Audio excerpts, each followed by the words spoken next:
오늘 여러분과 이제 마지막 시간으로 나눌 말씀은 가서 화해하라, 가서 화해하라는 제목으로 말씀을 나누고자 합니다. 오늘 본문 에베소 4장 32절을 제가 다시 읽겠습니다. 서로 친절하게 하며 불쌍히 여기며 서로 용서하기를 하나님이 그리스도 안에서 너희를 용서하심과 같이 하라.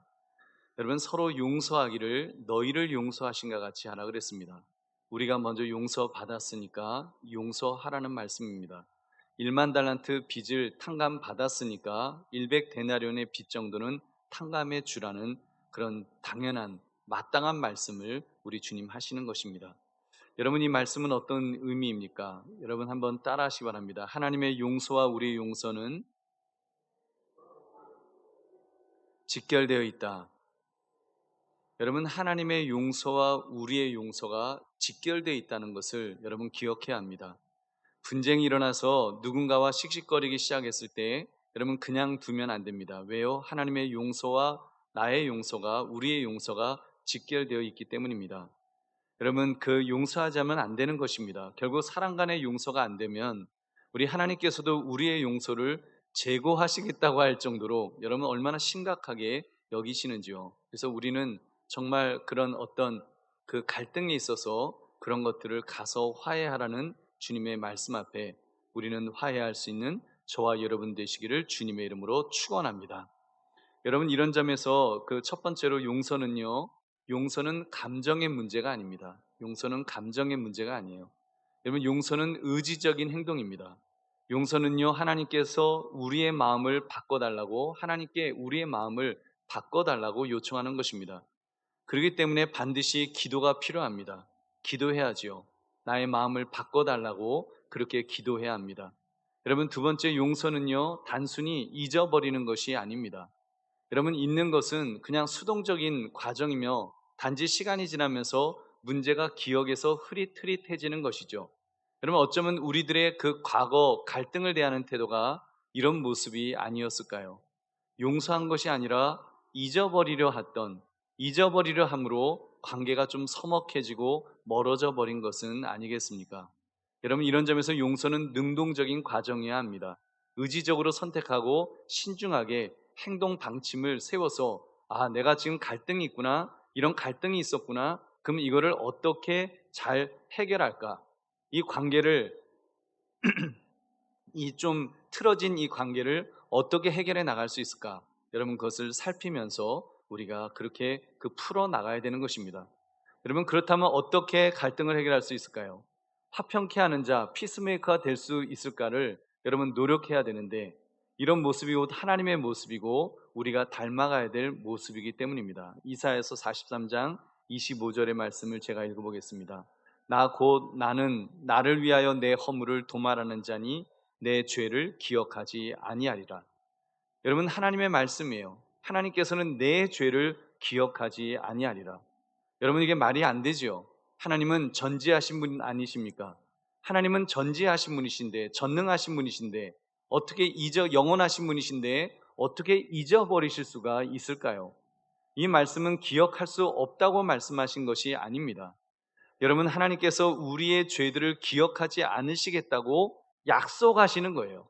내가 너희의 죄를 기억하지 않겠다. 할렐루야. 여러분, 이거는 정말 감사한 일이에요. 여러분, 하나님께서 나의 죄를, 우리의 죄를 기억하지 않겠다. 우리도 그렇다면 마찬가지입니다. 누군가 나에게 상처를 주었을 때 잊어버릴 수는 없겠죠. 여러분, 잊어버릴 수 없겠죠. 그러나 그 죄들을 기억하지 않겠다고 결단하는 데서부터 시작하는 것입니다. 그 결단이야말로 바로 내가 용서하겠다는 의지적 결과물인 줄로 믿습니다. 여러분, 그리고 세 번째, 용서는 변명해 주는 것도 아닙니다. 여러분, 변명은요, 괜찮아 라고 말하는 거잖아요. 누가 뭘 잘못했는데 잘못해서 막 어쩔 줄 모르는데 괜찮아, 괜찮아. 여러분, 괜찮아, 그 말은 너가 한 일이 그렇게까지 잘못한 것은 아니다, 그런 의미를 내포하는 거잖아요. 너가 뭐 그럴 수밖에 없었어라고 변명해 주는 거잖아요. 여러분, 지은 죄를 죄가 아닌 것처럼 어떻게 보면 거짓된 변호를 해주는 것입니다. 그런 점에서 용서는 그런 변명과 정반대입니다. 용서한다는 것은 결국 누군가가 한 일이 잘못이었고 변명할 수 없는 죄임을 암시하는 것입니다. 당신이 한 일은 잘못이지만 하나님이 나를 용서하셨기 때문에 나도 당신을 용서하는 겁니다. 하나님이 당신을 용서하는 겁니다라고는 용서는 그런 의미인 것입니다. 이런 맥락에서 용서는 죄를 정직하게 다루는 것이기 때문에 여러분 그렇게 용서가 있어야지 사실은 참 자유를 누릴 수가 있습니다. 만약에 누군가가 그 잘못을 했으면 죄를 지었으면 마음에 눌림이 있겠죠. 마음에 뭔가 좀 찝찝함이 그 뭔가 꺼림칙한 마음이 있겠죠. 여러분 그때 슬쩍 봉합하는 것이 아니라 변명해 줌으로써 봉합하는 것이 아니라 진정한 자유는 예수님께서 주시는 보혈의 은혜를 체험할 때 여러분 경험하게 될 줄로 믿습니다. 그래서 정말 그 사람이 죄에 직면하고 그 죄에 직면할 때 그 죄를 용서해 주는 것, 이것이 용서입니다. 그런 점에서 용서는 결단이라고 말씀드렸습니다. 제가 오전 예배 서두에서도 말씀드린 것처럼 여러분 싸움만 하면 과거의 잘못을 또 끄집어내서 말하고 또 싸우면 또 그 과거의 거를 또 끄집어서 그 잘못이 2개 되고 3개 되고 4개 되고 5개 되고 계속 늘어난다면 여러분 그거는 용서가 아닙니다. 여러분 세상은 특정범죄 가중처벌법이라 그래서 또 끄집어낼 수 있습니다. 그러나 여러분 믿음의 사람의 용서는 그렇지 않습니다. 우리 하나님은 우리를 용서하실 때 어떻게 용서하신다 그랬어요? 동의서에서 먼 것처럼 여러분 주님께서 우리를 용서하시면 기억하지 않으시겠다고 말씀하신 줄로 믿습니다. 하나님은 한 번 용서하시면 기억하지 않으시겠다. 그래서 용서했으면 놓아줘야 됩니다. 모든 형벌이나 처벌을 받아야 될 책임에서 그를 놓아주는 것, 그래서 자유케 하는 것을 의미하는 것입니다. 여러분 그렇기 때문에 성경적인 용서는 4가지 약속의 결단을 하는 것으로 설명할 수 있습니다. 4가지 약속이 있어요. 그 용서한다고 할 때는 이런 약속들을 하는 거예요. 첫째, 나는 이 문제를 더 이상 마음에 담아두지 않겠습니다. 그런 뜻이에요. 우리가 누군가에게 용서한다고 할 때 나는 이 문제를 더 이상 마음에 담아두지 않겠습니다. 두 번째, 나는 이 문제를 다시 들추어서 당신을 공격하기 위해서 사용하지 않을 것입니다. 셋째, 나는 이 문제에 대해서 다른 사람에게 말하지 않을 것입니다. 다른 사람 용서한다고 해놓고 다른 사람한테 말하면 안 되잖아요. 그 다른 사람에게 말하지 않을 것입니다. 네 번째, 나는 이 문제가 우리 사이를 가로막거나 우리의 관계를 방해하도록 놔두지 않을 것입니다. 그는 두 사람 사이에 이미 용서했다고 해놓고 여전히 그 죄악의 어떤 막힌 담이 있다면 그러면 용서가 아니잖아요. 그 담이 허물어져야 되니까. 그래서 이 문제가 우리 사이를 가로막거나 우리의 관계를 방해하도록 놔두지 않을 것입니다. 여러분 이런 고백이 있어야 돼요. 특별히 여러분 부부지간에 또는 가족 간에 또는 직장 동료 간에 여러분 이런 용서가 있어야지 여러분 관계가 회복되는 것입니다. 만약에 용서한다고 말은 해놓고 마음에 담아두고 틈만 나면 공격하고 또 다른 사람들에게 막 떠벌려서 이야기하고 소문내고 만약에 그것이 막 가로막혀갖고 관계를 망가뜨린다면 그것은 아직 용서가 안 된 거죠. 여러분 그런 점에서 용서는 4가지 약속, 이 4가지 약속을 결단하는 것입니다. 마음에 담아두지 않을 거예요. 당신을 공격하지 않을 거예요. 소문도 안 낼 거예요. 그리고 막 가로막거나 그런 막힌 담이 생기지 않도록 할 거예요. 여러분 이런 용서가 우리 안에 있으시기를 주님의 이름으로 축원합니다. 여러분 왜 이런 결단이 필요할까요? 그래야 여러분과 여러분 사이에 잘못한 그 사람 사이에 놓인 죄악의 벽을 허물어낼 수 있기 때문입니다. 죄를 지으면요 관계가 이게 벽이 생겨요. 하여튼 인간이 죄를 짓는 순간 벽이 생기는 거예요. 아담이 죄를 지었을 때 하나님과의 관계에서 벽이 딱 생겼잖아요. 하와가 죄를 짓고 아담이 죄를 지었을 때 아담과 하와 사이에 벽이 딱 생긴 거예요. 여러분 그 벽을 허물어야 됩니다. 용서는 결단이라는 것이 이런 부분입니다. 그래서 그 문제에 대해 골몰이 생각하거나 신경을 쏟지 않고 그 사람과의 거리를 두는 시기에 벌을 내리지 않기로 약속을 하는 것입니다. 오히려 관계를 깨도록 이제는 금이 가도록 만드는 그런 장애물, 관계를 깨고 또 금이 가도록 만드는 그런 장애물이 있으면 그거를 탁 털어버려서 없애는 그 결단이 우리에게 있어야 됩니다. 이것이 하나님께서 우리에게 주신 용서니까요. 에베소 2장 14절 우리 같이 읽겠습니다. 시작. 그는 우리의 화평이신지라 둘로 하나를 만드사 원수된 것 곧 중간에 막힌 담을 자기 육체로 허시고. 아멘. 우리 예수님께서는 그렇게 우리 사이에 막힌 중간에 막힌 담을 허신 줄로 믿습니다. 어떻게 해요? 자기 육체로 십자가에서 우리의 죄값까지 다 치르시면서 그렇게 담을 허셨습니다. 여러분 잘 아시죠? 예수님 그 운명하셨을 때 그때 휘장이 찢었다 그랬잖아요. 휘장이 뭐예요? 성소와 지성소를 그 막고 있는, 죄악으로 막고 있는 그 휘장 아닙니까? 그걸 하나님께서 위에서 쫙 하고 찢어주심으로 여러분 우리 예수님께서 우리의 죄를 용서해 주신 줄로 믿습니다. 여러분 우리의 용서는 그 정도의 차원은 아니지 않습니까? 우리는 그 정도로 정말 하나님께서 아들을 죽이시면서까지 그렇게 하신 용서, 우리 그런 용서 뭐 그 기대하는 것 아니잖아요. 그냥 기억하지 않겠다고 약속하는 정도, 복수하지 않겠다고 약속하는 정도인데 여러분 못할 것이 뭐가 있겠습니까? 여러분 용서하기를 결단하시기를 주님의 이름으로 축원합니다. 여러분 그렇다면 언제 용서해야 될까요? 여러분 이상적으로는 회개가 그 용서에 앞서야 됩니다. 상대방이 먼저 회개를 해야지 사실은 용서를 할 수가 있겠죠. 근데 여러분 아주 작은 정도의 그런 잘못이라면 그냥 간과할 수도 있습니다. 뭐든지 그냥 이건 죄니까 너 이거 죄지었지, 너 이거 회개해, 그럼 내가 용서할게, 이런 피곤해서 못 살잖아요. 여러분 작은 잘못은 그냥 간과하고 그냥 봐도 못 본 척하고 넘어갈 수 있습니다. 여러분 그러나 잘못이 너무 심각해서 간과할 수가 없을 때는요, 여러분 잘못한 사람이 아직 회개하지 않았다면 여러분 어떻게 해야 될까요? 그때는 두 단계의 절차로 용서를 다룰 필요가 있습니다.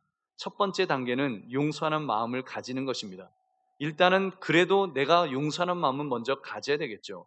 마가복음 11장 25절, 서서 기도할 때 아무에게나 혐의가 있거든 용서하라. 그리하여 하늘에 계신 너희 아버지께서도 너희 허물을 사하여 주시리라 하시니라. 아멘. 그래서 먼저 용서하는 마음을 가져야 됩니다. 둘째 단계는 용서를 이제 선언하는 것입니다. 회개하면 하나님이 우리를 용서하신 것처럼 똑같은 방식으로 용서를 선언할 수 있습니다. 내가 당신을 용서하겠습니다. 우리 한번 에베소 4장 32절 같이 읽겠습니다. 시작. 서로 친절하게 하며 불쌍히 여기며 서로 용서하기를 하나님이 그리스도 안에서 너희를 용서하신가 같이 하라. 아멘. 근데요, 때로는 용서하고 싶은 마음이 안 들 때가 있으실 것입니다. 용서할 수 없는 마음. 여러분 정말 뭐 그 사람이 좀 삐딱하거나 하여튼 너무 밉거나 하여튼 감정적으로 감당이 안 될 때 용서할 수 없는 마음, 여러분 어떻게 그런 것들을 이겨낼 수가 있을까요? 심지어요 누가 이렇게 정말 용서해 달라고 고백하기는 하는 것 같은데 이게 찜찜한 거예요. 여러분 그때 어떻게 해야 될까요? 첫째, 상대방의 뉘우침에 대한 여러분 자신의 마음을 표현할 필요가 있습니다. 만약 잘못한 사람이 여러분이 만족할 수 없는 그런 어설픈 회개, 어설픈 고백을 한 상태라면 여러분 그 사람을 진정으로 용서한다는 것이 힘들겠죠. 뭐 고백은 하는 거예요. 내가 잘못했어. 내가 잘못했다 그래. 내가 잘못한 걸로 하지 뭐. 근데 거기다 대고 당신을 용서합니다. 이게 안 되는 거예요. 감정적으로 화가 안 풀리는 거예요. 여러분 그런 상황에서는 여러분이 상대방에게 그 이유를 설명하는 것이 도움이 될 것입니다. 내가 이러이러해서 아직 마음이 좀 상해 있습니다. 특히 뭐 부부지간 같으면 그런 얘기를 더 하기가 좋겠죠. 그래서 내가 이러이러해서 아직 마음이 좀 상해 있다고. 그러면서 사실은 우리 믿음의 사람끼리라면 그래서 감정적으로 막 싸우는 그런 게 아니라 정말 이게 어떻게 보면 좀 서로가 좀 그런 게 있어야죠. 그래서 내가 아직 마음이 좀 상해 있다고. 때로는 그래서 여러분 상대방이 잘못했다고는 했지만 찜찜하면 그때 그럴 때 한 번 더 깊이 상처받은 나의 마음을 표현할 필요가 있습니다. 그러면 상대방이 이 사람이 나 때문에 정말 상처를 받았구나, 정말 아파하는구나, 정말 힘들어하는구나. 그러면 사과했다가도 또 사과를 하겠죠. 내가 정말 미안하다고, 나 그 정도인지는 몰랐다고. 그때는 이제 그런 게 나오는 거예요. 그렇게 될 때까지, 그렇게 될 수 있도록 여러분 자신의 마음을 정말 때로는 아이워드를 쓴다 그러잖아요. 네가 나한테 그랬지 이러면은 벌써 감정 싸움이 되고 상대방이 방어하니까 네가 나한테 그랬지 그것이 아니라 내가 너무 마음이 아프다고, 내가 그것 때문에 정말 너무 힘들어서 요즘 밥맛이 없다고 너 좀 그러면서 이렇게 날 좀 도와달라, 내가 너무 힘들으니까, 내가 지금 이 일로 너무 힘드니까 좀 도와달라, 이런 나의 아픔을 좀 이야기해서 상대방도 그 마음 상태를 알고 더 진지하게 회개할 수 있도록 그런 대화가 필요합니다. 두 번째는요, 죄악된 마음의 태도와 기대를 버려야 됩니다. 여러분, 용서라는 것이 때로는 죄로 가득한 마음의 태도와 기대로 인해서 더 지연될 수가 있습니다. 예를 들면 알게 모르게 인간은 용서를 받을 가치가 있어야 한다면서, 그러니까 네가 용서받을 가치가 이런 기대치가 있는 거예요. 내가 용서해 주려면 용서받을 가치가 있어야지. 그러면 이제 용서를 보류하는 거예요. 용서를 이렇게 보류하려는 태도를 가지겠죠. 상대방을 벌하거나 고통당하도록 만들고 싶기 때문에 이렇게 좀 고생 좀 해봐라. 마음고생 좀 해봐라. 그래갖고 용서할 것도 좀 이렇게 보류하는 거예요. 여러분, 이것은요 별로 성경적인 태도는 아닙니다.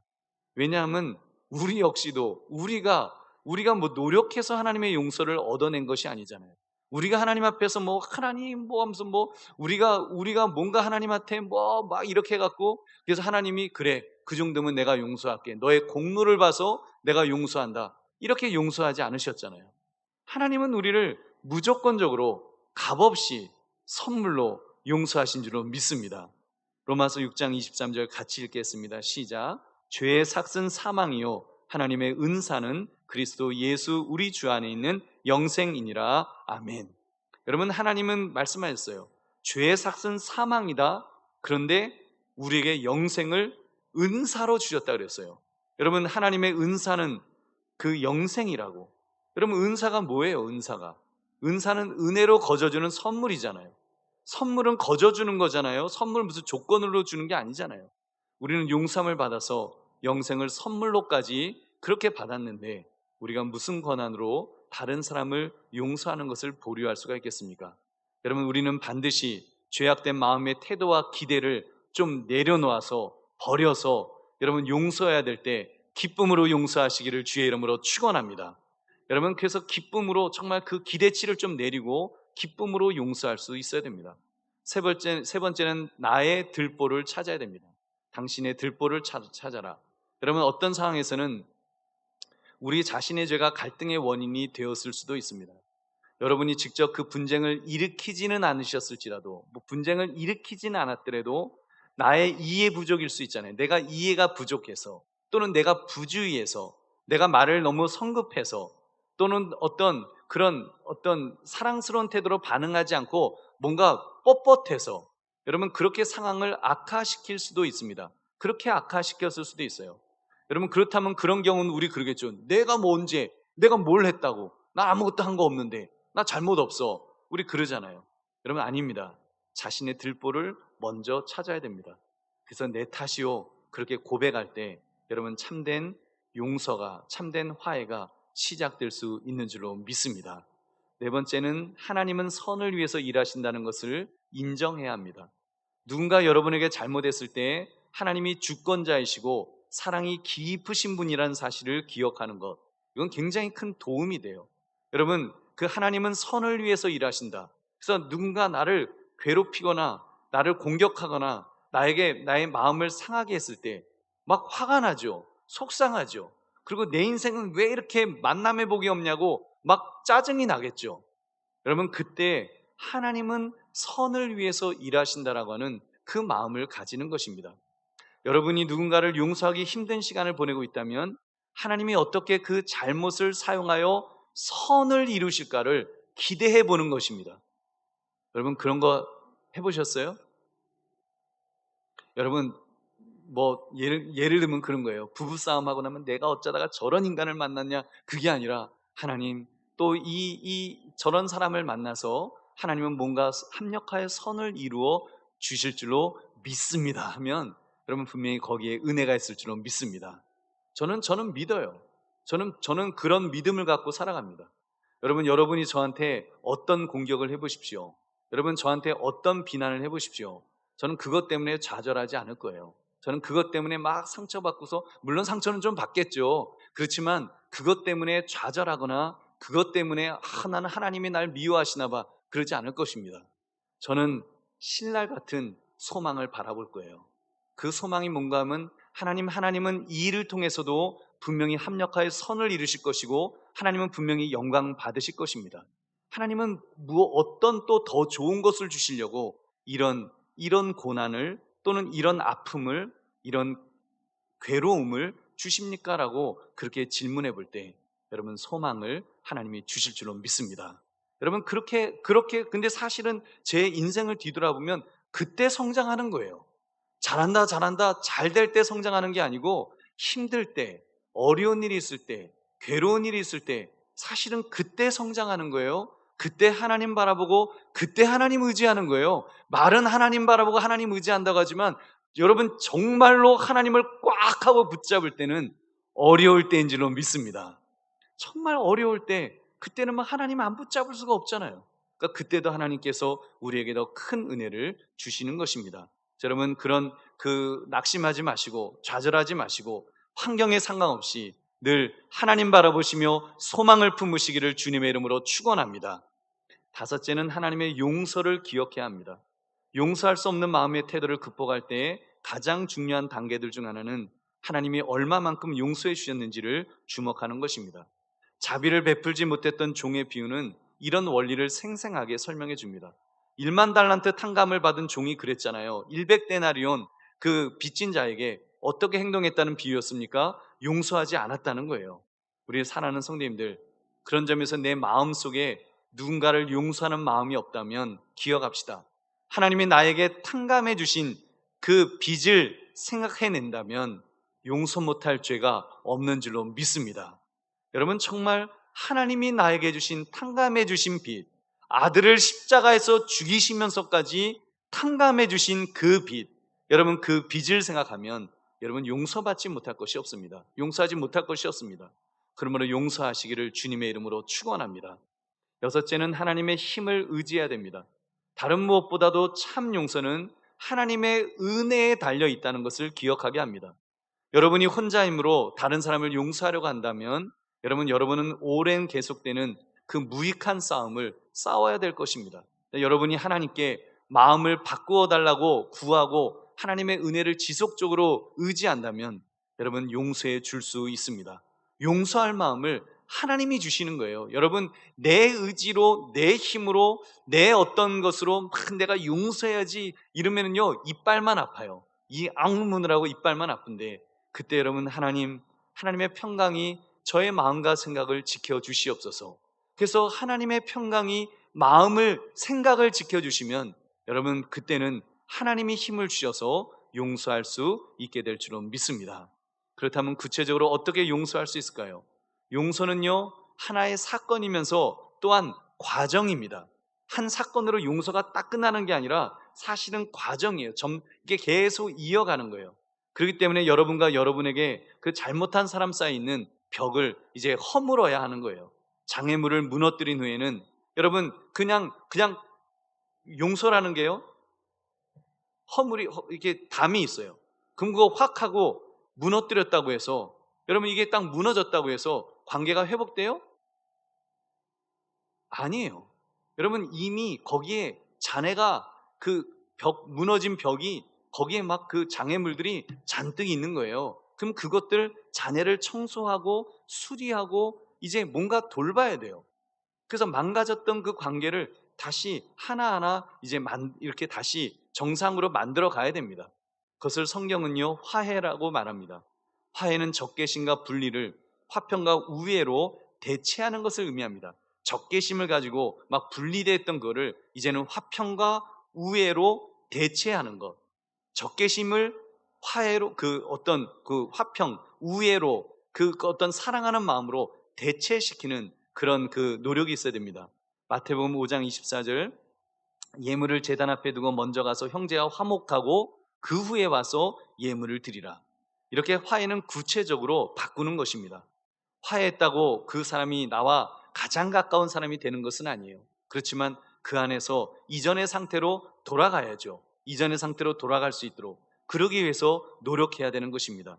어떻게 해요? 대체의 원리를 가지고 생각을, 말을, 행동을 이제는 대체해야 됩니다. 바꿔야 되는 거예요.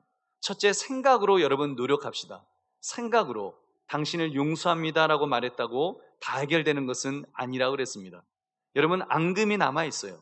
그 잘못에 대한 기억들이 불쑥불쑥 마음 깊은 곳에서 떠올라서 내 자신을 괴롭힐 수도 있습니다. 그때는 여러분 기도해야 돼요. 용서합니다 했지만 마음속에 욱하고 올라오는 게 있으면 하나님 앞에 기도해야죠. 주님의 말씀을 붙들고 기도해야 됩니다. 누가복음 6장 27절 28절 같이 읽겠습니다. 시작. 그러나 너희 듣는 자에게 내가 이르노니 너희 원수를 사랑하며 너희를 미워하는 자를 선대하며 너희를 저주하는 자를 위하여 축복하며 너희를 모욕하는 자를 위하여 기도하라. 아멘. 주님께서는 저주하지 말고 축복하라고 하셨습니다. 그렇다면 이 말씀을 붙들며 기도해야 됩니다. 주님, 아무개를 미워하는 마음이 자꾸 올라옵니다. 주님 도와주세요. 여러분, 그걸 한 번에 되는 게 아니에요. 용서합니다 그런다고 용서가 척하고 되는 게 아니에요. 한 번에 안 됩니다. 또 미워하는 마음이 또 생길 수 있어요. 또 욱하고 올라올 수 있어요. 몇 번이고 반복하면서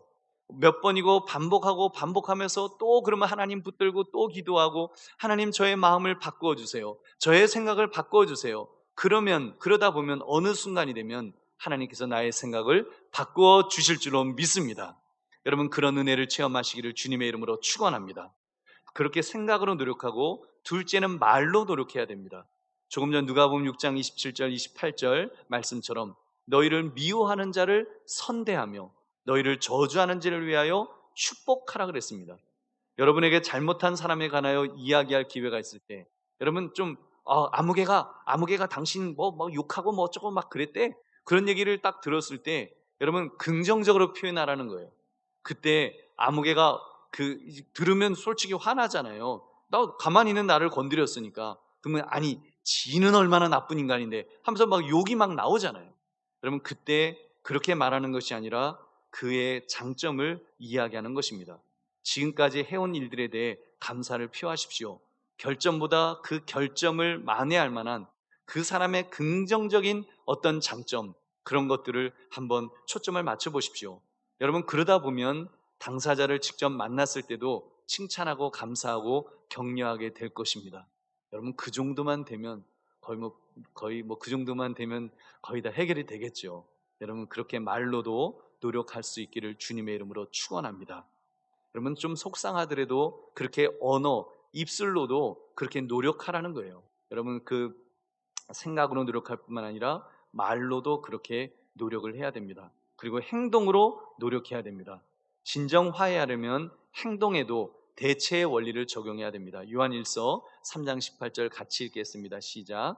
자녀들아, 우리가 말과 혀로만 사랑하지 말고 행함과 진실함으로 하자. 아멘. 여러분, 말과 혀로만 하지 말고 행함과 진실함으로 하라 했습니다. C.S. 루이스는 이렇게 말했습니다. 당신이 당신의 이웃을 사랑하는지 여부를 놓고 괴로워하며 시간을 낭비하지 마십시오. 사랑하고 있는 것처럼 행동하라. 여러분, 이렇게 하면 이내 우리는 큰 비밀 하나를 발견하게 됩니다. 어떤 사람을 사랑하듯 행동하면 당신은 곧 그를 사랑하게 된다는 것입니다. 여러분, 행동만 해도 그 마음이 따라온다는 거예요. 여러분, 예를 들면 부부싸움 했을 때, 부부싸움 한 후에 여러분 만약에 길을 걷다가 거기에 예를 들면 우리 남편이 또는 남편이 좋아하는 돼지고기가 딱 있는 거예요. 지금 부부싸움 했는데 얼마나 왼수 같아요. 근데 그래, 그래도 내가 용서하고 사랑해야지. 그래서 여러분 정말 사기 싫은 거예요. 살려고 하는데 막 손이 안 가는 거예요. 그런데 그때 용기 내서 그 돼지고기를 딱 사는 순간, 여러분 그걸 딱 사는 순간 감정이 바뀌어진다는 거예요.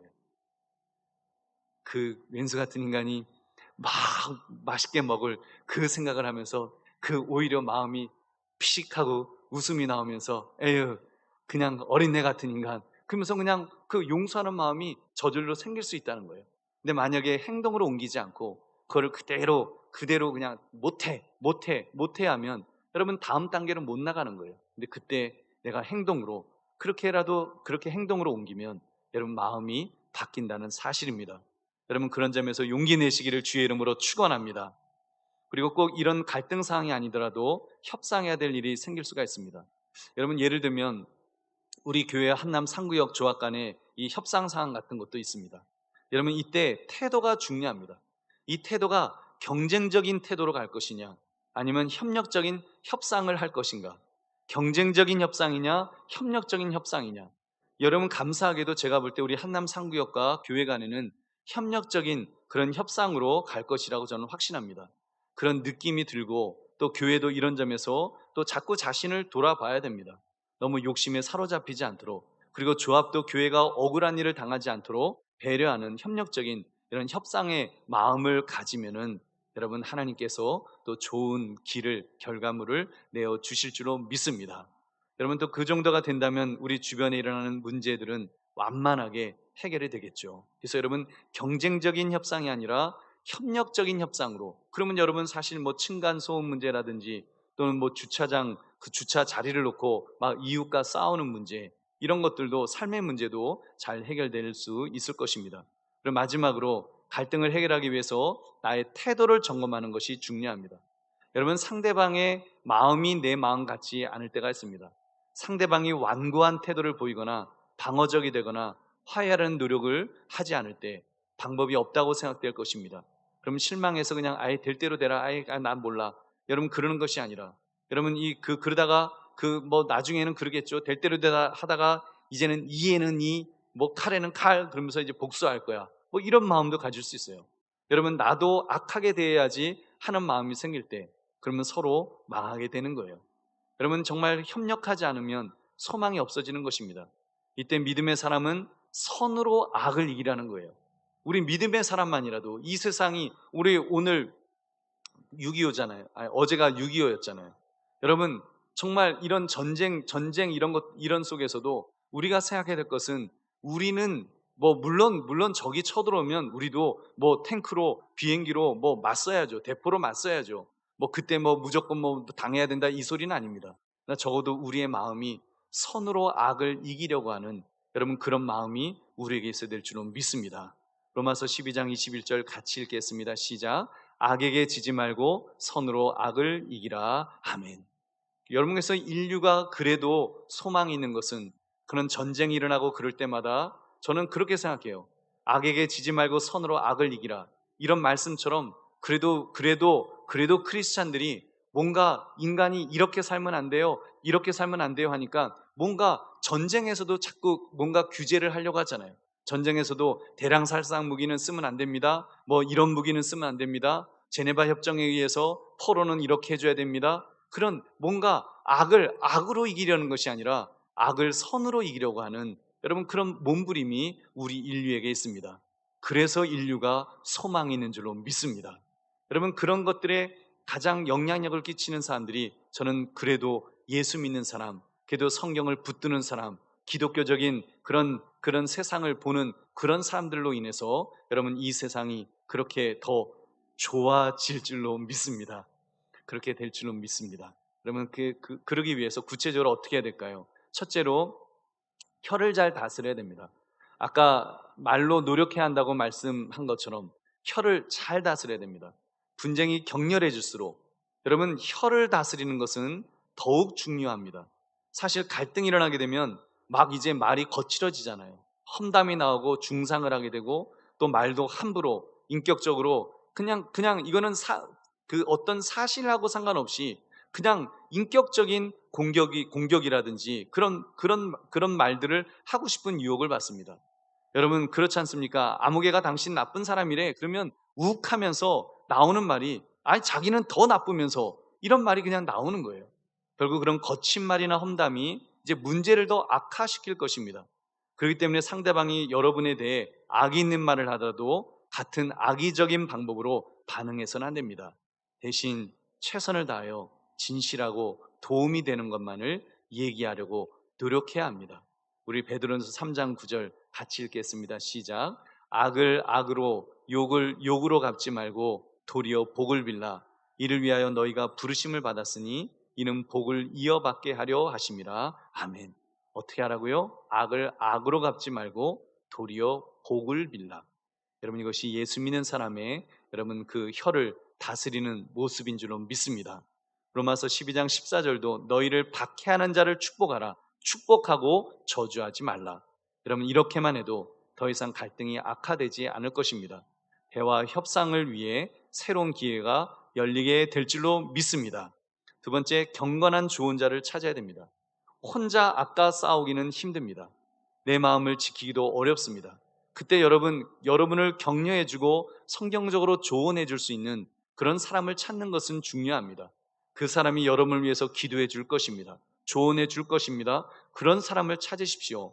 그러면 교회 안에 경건한 조언자를 목사님이나 장로님이나 또는 권사님이나 집사님을 찾아서 그렇게 시작하시면 하나님께서 더 큰 힘을 주실 것입니다.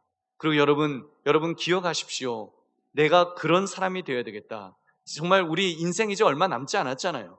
여러분 저도 이제 얼마 남지 않았다는 생각이 드는데, 여러분 우리 이미 후반전 한참 넘었잖아요. 그렇다면 우리가 인생을 정말 마감해 가야 되는 그런 입장에서 내가 신앙생활하면서 그런 권사님, 그런 집사님, 그런 장로님 돼야 되겠다. 여러분 과거에는 우리 그런 어르신들이 계셨잖아요. 그래서 어려움이 있으면 아무개 권사님한테 가서 이야기하면 아무개 권사님이 위에서 기도해주고 함께 울어주고 함께 정말 그 세워주었던 그런 분들이 계시잖아요. 여러분 그런 정말 그런 조력자가 여러분 우리 한강교회에 많아지시기를 주님의 이름으로 축원합니다. 여러분 전도서 4장 12절은 그래서 말씀해요. 한 사람이면 패하겠거니와 두 사람이면 맞설 수 있나니 세 겹줄은 쉽게 끊어지지 아니하느니라. 아멘. 자, 여러분 그래서 그래도 교회 안에서 그래도 우리 성도 간에 우리가 함께 할 때 우리가 더 강하게 서게 될 줄로 믿습니다. 세 번째, 옳은 일을 계속해야 됩니다. 로마서 12장 17절 함께 읽겠습니다. 시작. 아무에게도 악을 악으로 갚지 말고 모든 사람 앞에서 선한 일을 도모하라. 아멘. 상대방이 협력하지 않는다고 계속 옳은 일을 하는 것이, 여러분 협력하지 않더라도 우리는 그러잖아요. 아니 그 상대방이 나한테 험하게 대했어요. 나한테 먼저 그랬어요. 그러니까 나도 똑같이 한 거예요. 그래서 팔을 걷어붙이는 거예요. 그러면 악화되는 것입니다. 성경은 이렇게 말씀하는 거예요. 아무에게도 악을 악으로 갚지 말고 모든 사람 앞에서 선한 일을 도모하라. 여러분 그 말은요, 계속 옳은 일을 하는 것이 중요하다는 거예요. 우리는 환경 때문에 사는 게 아니잖아요. 우리는 사람 때문에 사는 사람이 아니잖아요. 그 얘기는 상대방이 어떻게 했던 그거 상관없이 나는 내 길을 가는 것입니다. 예수 믿는 사람의 길을 가는 거예요. 성경 말씀을 붙드는 자로서 나는 중심을 잡아서 화평하게 하는 자가 되겠다. 여러분 이렇게 결심하면서 우리가 그렇게 노력해야 되는 것입니다. 여러분이 잘 아시는 사람, 여러분 다윗이 그랬잖아요. 여러분 그 사울왕이 얼마나 다윗을 죽이려고 애를 썼습니까? 말도 안 되잖아요. 그 나라를 구원한 정말 골리앗을 물리친 그런 민족의 영웅인데 얼마나 죽이려고 쫓아다녔습니까? 2번씩이나 죽일 기회가 있었어요. 그렇지만 그는 하나님이 기름 부으신 자를 내 손으로 해칠 수 없다고 하면서 그는 안 했습니다. 공격하지 않았어요. 죽이려고 하지 않았어요. 나중에 사울왕이 감격하지 않습니까? 사무엘상 24장 17절 다윗에게 이르되 나는 너를 학대하되 너는 나를 선대하니 너는 나보다 의롭도다. 여러분 얼마나 멋집니까? 대적으로부터 너는 나보다 더 의롭도다. 여러분 이것보다 더 큰 복수가 어디 있어요? 여러분 복수를 하더라도 거룩하게 복수하시기를 주의 이름으로 축원합니다. 여러분 같은 사람 되면 안 되잖아요. 싸우면 같은 사람 되는 거예요. 그렇지만 여러분 정말 우리가 이 하나님 말씀대로 악을 악으로 갚지 말고 모든 사람 앞에 선한 일을 도모하라. 여러분 이렇게 살아갈 때 여러분 선한 영향력을 끼치는 그런 믿음의 장부가 될 줄로 믿습니다. 네 번째, 여러분 자신의 한계를 인정해야 됩니다. 갈등을 해결하기 위해서는 자신의 한계를 인식하는 것이 중요합니다. 우리는 한계가 있어요. 내가 옳은 일을 계속한다고 사랑한다고 다 되는 것은 아닙니다. 그러므로 한계를 인정합시다. 그리고 꼭 기억합시다. 하나님은 우리에게 성공 여부를 물으시는 것이 아닙니다. 예를 들면 세상은 그렇잖아요. 회사는 그렇게 말하잖아요. 결과로 말해라. 숫자로 말해라. 결과물을 말해. 딴 거 필요 없어. 여러분 그러나 우리 하나님은 아니십니다. 우리 하나님은 얼마나 충성했느냐, 너의 마음이, 너의 중심이 어디에 있었느냐, 그래서 어떤 노력을 했느냐, 그 과정을 보실 줄로 믿습니다. 그리고 착하고 충성된 종이라고 그렇게 칭찬하실 줄로 믿습니다. 다섯째, 가장 강력한 무기를 사용해야 됩니다. 로마서 12장 20절 21절 같이 읽겠습니다. 시작. 내 원수가 줄이거든 먹이고 목마르거든 마시게 하라. 그리함으로 내가 숯불을 그 머리에 쌓아 놓으리라. 악에게 지지 말고 선으로 악을 이기라. 아멘. 예수님께서 무엇을 가르치셨습니까? 여러분을 학대하는 사람에게 앙심을 품고 복수하는 대신에 그들의 깊은 곳에 있는 필요를 분별하고 모든 가능한 일을 다해서 그 필요들을 채워줄 수 있는 그런 사람이 되라는 것입니다. 그것이야말로 숯불을 그 머리에 쌓아놓는 것과 같은 것입니다. 어떻게 해요? 사랑은 저항할 수 없는 힘을 가지기 때문입니다. 상대방을 회개로 이끌거나 최소한 여러분 자신이 복수에 대한 그런 어떤 갈증으로 인해서 여러분이 내가 망가지는 일이 없도록 그렇게 우리를 지켜줄 것입니다. 여러분, 가장 강력한 무기, 그게 뭐예요? 사랑이에요. 복수가 아니에요. 여러분, 사랑. 우리 예수 믿는 사람들은 여러분, 아무리 내가 힘들고 내가 아무리 억울하고 내가 아무리 답답하더라도 여러분, 사랑으로 감당하시기를 주님의 이름으로 축원합니다. 그러면 하나님이 갚아주실 것입니다. 말씀을 맺습니다. 그동안 우리가 4번에 걸쳐서 피스메이커 세미나, 이 화평케 하는 자에 대한 말씀을 우리가 나누었습니다. 살다 보면, 만나다 보면, 더구나 막 부대끼다 보면 갈등이 안 일어날 수가 없습니다. 갈등이 일어나는 거, 그거 뭐 나쁜 거 아니에요. 여러분, 어찌 보면 저는 건강하다고 봅니다. 그래도 만나니까 갈등이 있는 거 아닙니까? 안 만나면 갈등도 없어요. 여러분, 그동안 우리 대한민국 2년 동안 그 코로나 때문에 여러분, 그 갈등이 많이 없었어요. 심지어 문제있던 교회들이요, 전부 잠잠해졌대요. 다 문제들이 저절로 해결된 건 아니었어요. 해결된 건 아니지만 그냥 그대로 멈춰져 있었어요. 안 만났으니까, 못 만났으니까. 뭐 싸움도 이게 뭐 얼굴을 봐야지 싸움이 되지 비대면으로 이게 싸움이 돼요? 안 되잖아요. 그러면 이제 다시 만나게 됐습니다. 다시 갈등이 있을 거예요. 다시 갈등이 계속 될 거예요.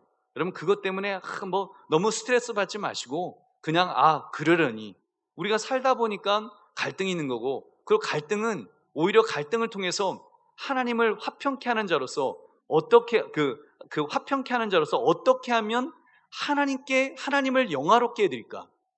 내가 변하면 되잖아요. 그리고 여러분, 내 스스로가 변하기 위해서 결단하면 되지 않습니까? 어떤 결단을 하는가 하면, 하나님께서 우리를 보실 때 안무개가 변했어요 할 수 있도록, 정말 안무개가 변했어요. 여러분, 우리가 하나님 앞에서 하나님이 나를 보시면서 야, 안무개가 변했구나. 그래서 어제보다는 오늘이 나아졌네. 오늘보다는 내일이 또 나아지겠구나. 여러분, 그렇게만 되면 우리는 성공한 줄로 믿습니다. 그러면 된 거예요. 좀 싸워도 괜찮아요. 뭐 갈등 있을 수 있어요. 괜찮아요. 그러나 우리가 그거를 해결하기 위해서, 갈등을 해결하기 위해서 우리가 최선을 다합시다. 지난주에 나눴던 것 중에서 우리 그 2가지 꼭 기억하십시오. 갈등이 실질적 문제인지 아니면 이게 인격적 문제인지. 그래서 인격적 문제는 해결할 수 있잖아요. 실질적인 문제는 대화로 풀면 됩니다. 대화로 이게 조율해 나가면 되는 거예요. 그리고 여러분, 사랑으로 해결합시다. 용서는 결국 사랑할 때 가능합니다. 여러분, 우리가 혹시라도 막 흥분하고 막 그런 마음 가지면 속으로 그러세요. 그래도 내가 아직은 사랑이 남아있구나, 그러세요. 여러분, 사랑이 없어지면요, 안 싸웁니다. 그거 아시죠? 여러분, 아십니까? 여러분, 사랑이 없으면, 여러분, 사랑의 반대말은 증오가 아니라 그러잖아요. 사랑의 반대말은 뭐예요? 무관심이에요. 여러분, 이제 완전히 사랑 안 하면 무관심해지는 거예요. 관심을 안 가져요. 여러분, 아직 갈등할 수 있다는 거 사랑하기 때문인 줄로 믿습니다. 그 사랑을 그리스도의 사랑으로 잘 감당하시면 여러분, 하나님께서 우리를 도와주시고 붙들어 주실 것입니다. 그러므로 가서 화해하라는 이 말씀처럼 갈등 상황에 처했을 때 내가 먼저 사랑과 용서하는 마음으로 화해하는 저와 여러분 되시기를 주님의 이름으로 축원합니다.